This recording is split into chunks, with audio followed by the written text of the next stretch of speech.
Hey, Swati here. Welcome back to Python, Zero to Expert. What if you could work with a million items without ever holding a million items in memory? That's the quiet superpower of generators. Let's unlock it. Module 10. Every for loop you've written walks an iterator, something that hands you one item at a time. Generators let you build your own, lazily.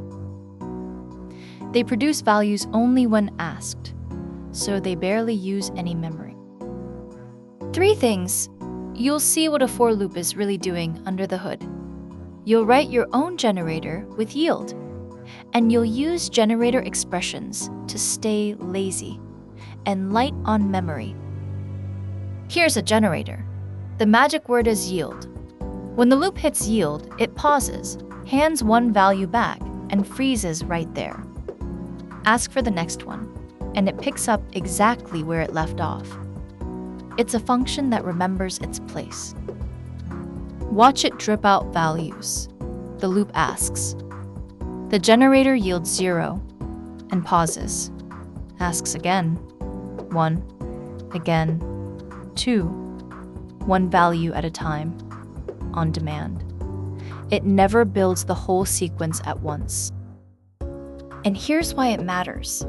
Square brackets build the entire list in memory. 10 million numbers, all at once.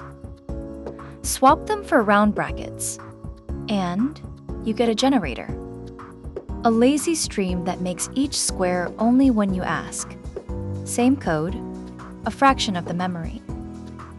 Sarah here, real code. Count the lines across a whole folder of files. That generator expression feeds some one file's count at a time. So you could tally 1,000 huge files without ever loading them all. Lazy and lovely. And that's iterators and generators. You know what for really does? You can yield your own values, and you can stay lazy with generator expressions. Next time, typing and data modeling, where we make our data describe itself.